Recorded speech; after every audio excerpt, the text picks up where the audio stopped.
Hello दोस्तों, कैसे आप सब लोग। आशा करता हूँ आप सभी लोग अच्छे होंगे। आज की इस ब्रांड न्यू वीडियो में आपका फिर से एक बार स्वागत है।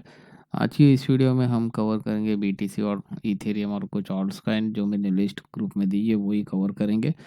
तो सबसे पहले हम बीटीसी का ये चार्ट है, ये कॉइन बेस का। और इस कॉइन बेस के चार्ट में हम देख रहे हैं डेली का चार्ट। और डेली के चार्ट में अगर हम ठीक से ध्यान से देखेंगे बीटीसी को, तो हमें दिख रहा है मार्केट जो है हायर हाई बनाते हुए जा रही है। तो ऑब्वियसली जो ये हायर लो है, तो मार्केट एक हायर टाइम फ्रेम में हायर लो बनाएगा। तो उसके लिए मार्केट इतना बड़ा जो करेक्शन लिया वो जायज़ था। यहाँ पे कोई इतना बेयर ट्रेंड अभी तक कोई कंफर्मेशन नहीं है कि स्टार्ट हुई है करके। अब हम इस ट्रेंड को तो देख लिए हायर टाइम फ्रेम में। अब यहाँ पे अगर हम देखेंगे तो मैंने मेरे पिछली वीडियो में कहा था, तो वो थोड़ा प्लेबैक देख लेना।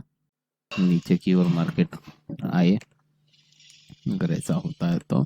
और बीटीसी में मैं ये लेवल देख रहा हूँ, अगर 40 के आसपास अगर आती है तो ये एक्चुअली बहुत काफ़ी रिस्की लेवल है, पर फिर भी यहाँ पे मैं देखूंगा। क्योंकि यहाँ पे मेरे पास एक ऑर्डर ब्लॉक है, जो मैं मेरा ध्यान वहाँ पे, पर वो बात की बात है। अभी मैं यहाँ पे पैनिक नहीं करना चाहता। तो और जो तो जैसे कि मैंने कहा था कि ये जोन पे मेरा ध्यान है कि कहीं ना कहीं मार्केट यहाँ से आके रिवर्स हो सकती है। तो ऑब्वियसली मार्केट ने वही किया है, पूरी तरह से अच्छी खासी यहाँ पे स्वेप्ट मार के मार्केट अब रिवर्स दे रहा है। इस जोन से अगर हम देखेंगे तो अच्छी खासी यहाँ पे हंटिंग हो गई है। तो जिन्होंने मेरी वीडियोस देख के समझ गए होंगे कि क्या करना है, तो उन लोग ऑब्वियसली अच्छा खासा प्रॉफिट में रन किया होगा। तो अब हम स्मॉलर टाइम फ्रेम में जाएंगे। इंट्राडे लेवल पे अगर 4 आवर पे बात करेंगे, तो 4 आवर में मार्केट जो है वाइक ऑफ बना रही थी। तो यहाँ पे जो मार्केट ने हंटिंग की है, अब मार्केट यहाँ से ब्रेकआउट स्ट्रक्चर करके ऊपर जा रही है। पर जो इम्पोर्टेंट ऑर्डर ब्लॉक हमारा है, ये हमारा ब्रेक होना काफ़ी ज़रूरी है। अगर यहाँ से ब्रेक होता है तो हम मान सकते हैं कि मार्केट अब कहीं ना कहीं इस लिक्विडिटी को टारगेट बना सकती है, हम ये मान के चल सकते हैं। पर सबसे पहले जो हमारा इम्पोर्टेंट ब्रेक ऑफ स्ट्रक्चर होना चाहिए, वो ये जोन को ब्रेक करना ज़रूरी है। अब यहाँ पे जो है मार्केट ने अच्छी खासी लिक्विडिटी बनाई, तो हो सकता है मार्केट कुछ ऐसा करे। ठीक है, तो ये हमारा पॉइंट ऑफ इंटरेस्ट हो सकता है इंट्राडे लेवल पे। अगर इसको पॉइंट ऑफ इंटरेस्ट बना सकते हैं तो बना के रखना। और दूसरा पॉइंट ऑफ इंटरेस्ट आप यहाँ पे भी देख सकते हो, अगर मार्केट यहाँ से कहीं पे नीचे आता है तो ये सेकंड पीओआई भी हमारा हो सकता है। पर इस स्ट्रक्चर को ब्रेक करता और मार्केट नीचे आता है तो और अच्छा है। अगर यहाँ से नीचे आता है तो थोड़ा रिस्की हो सकता है। तो उस हिसाब से स्ट्रक्चर पे सब डिपेंड है कि हमें क्या करना है। अगर यहाँ से मार्केट ब्रेक कर लेता है, ये स्ट्रक्चर पूरी तरह से ब्रेक करता है प्रॉपरली, तो मार्केट नीचे भी आया तो यहाँ पे ये पॉइंट ऑफ इंटरेस्ट वर्क कर सकता है और ये भी वर्क कर सकता है।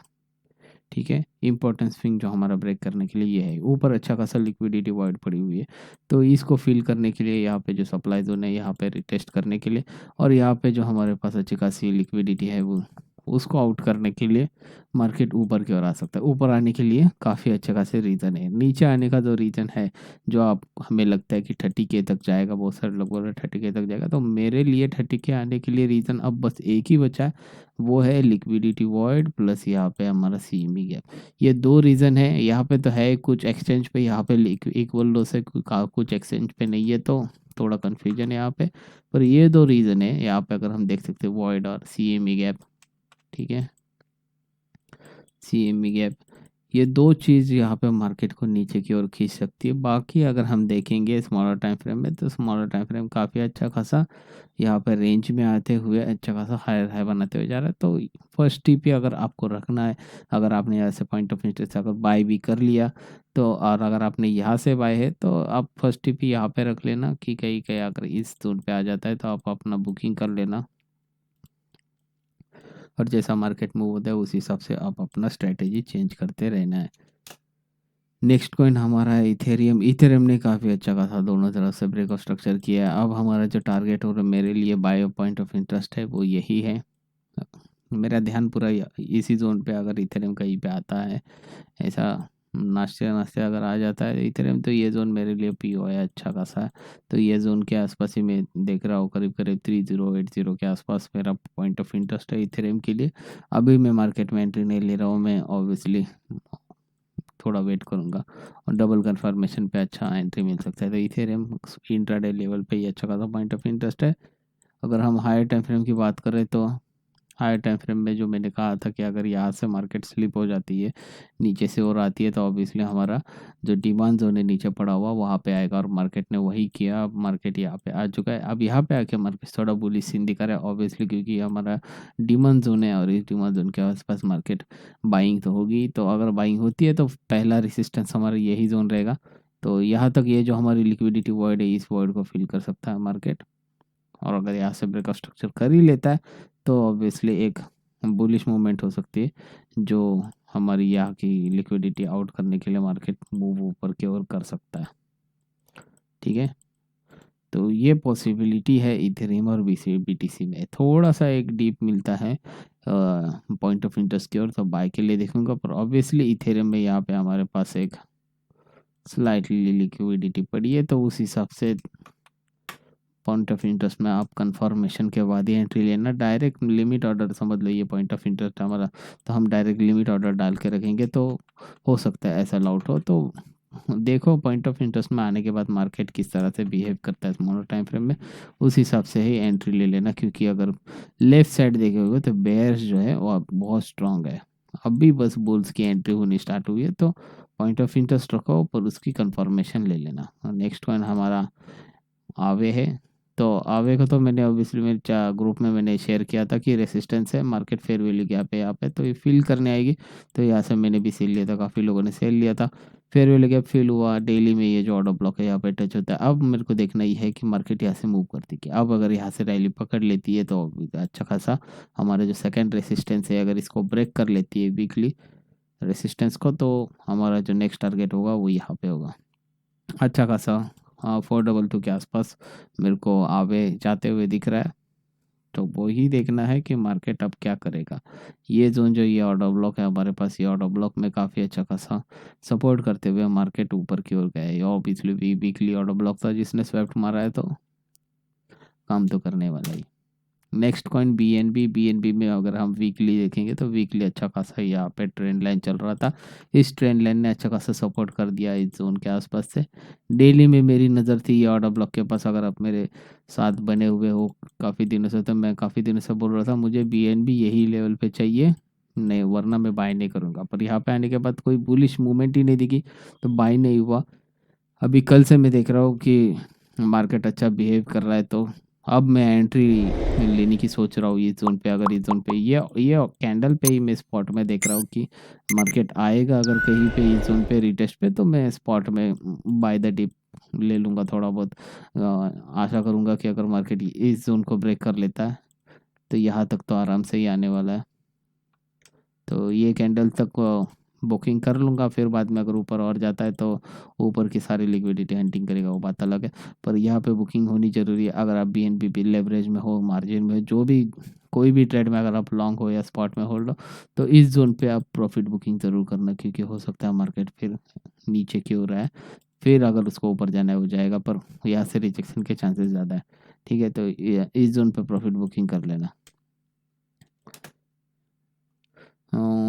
AXS मेरे नज़र में अभी भी है कि कहीं ना कहीं 56 के आसपास आए। यहाँ पे मैंने अलर्ट भी डाल चुका हूँ कि इस जोन पे मुझे बाय करना है। यहाँ से स्पॉट लेवल पे पूरा ये बॉक्स ही था कि यहाँ पे कहीं पे भी आए।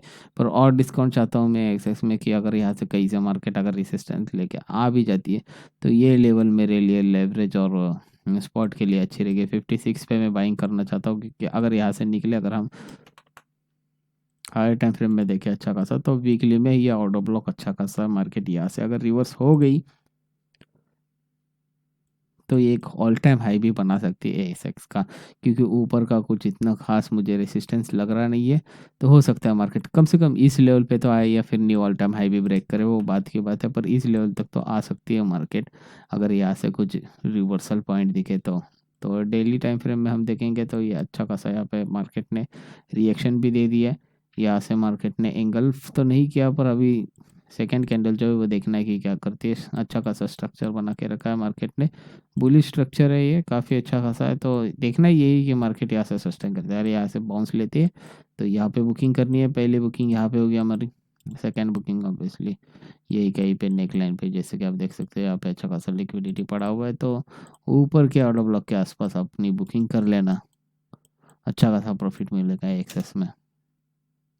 और 1 इंच तो एक एक इंच मूव कर रहा है, पर अच्छा है। यहाँ पे जो लास्ट कैंडल थी यहाँ पे मैंने अलर्ट डाल के रखा है, तो अलर्ट के नीचे जो ऑर्डर ब्लॉक है वहाँ पे मैं देख रहा हूँ। एक्चुअल में उसका रीज़न अलग है। यहाँ पे मैं इंडियस में देख रहा हो सकता है मार्केट यहाँ से कुछ ऐसा करे, और अगर यहाँ से प्ले आउट हो जाता है, यहाँ से अगर मेरी एंट्री ओपन हो जाती है स्पॉट में, तो काफ़ी अच्छी खासी मूवमेंट में 1 इंच में मैं देख सकता हूँ यहाँ से, कि करीब करीब शायद से ना नहीं बोलते हुए भी मार्केट ये लेवल तक तो आएगा ही।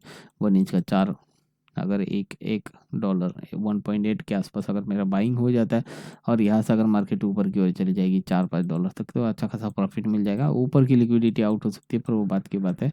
पर अभी हम ज़्यादा ऊपर की मूवमेंट नहीं देखेंगे। प्रॉफिट बुकिंग भी उस तरह हिसाब से होनी चाहिए। 10x ठीक है, इतना इतना तो 1 इंच इतना ही है। और अगला जो कॉइन है हमारा डॉट कॉइन में भी मुझे डिस्काउंट ही चाहिए।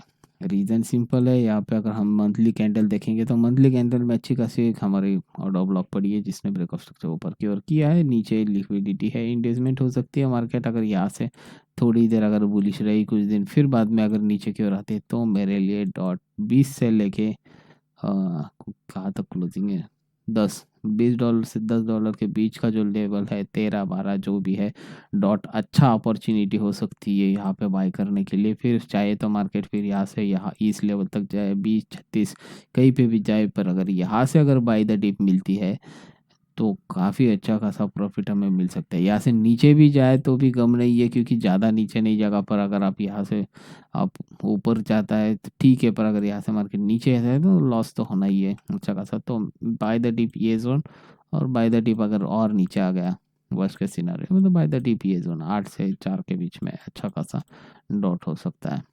तो यही है मेरी स्मॉल अपडेट मार्केट को लेके। तो अभी डायरेक्ट रश नहीं करना है हमें। हमने देखा स्मॉलर टाइम फ्रेम बुलिश हो चुकी है, इसका मतलब ये नहीं कि हायर टाइम फ्रेम बुलिश है। हायर टाइम फ्रेम अभी भी बेरिश है। उस हिसाब से ही आप अपना टेक प्रॉफिट रखना है। टेक प्रॉफिट कैसा रखना है, कहाँ पे रखना है, प्रॉफिट बुकिंग कब करनी है, वो मैं नेक्स्ट वीडियो में बताने वाला हूँ। अभी थोड़ी देर में वो अपलोड हो जाएगी, तो वो ज़रूर देखना। ये मार्केट अपडेट के लिए इतना ही था, तब तक के लिए बाय बाय।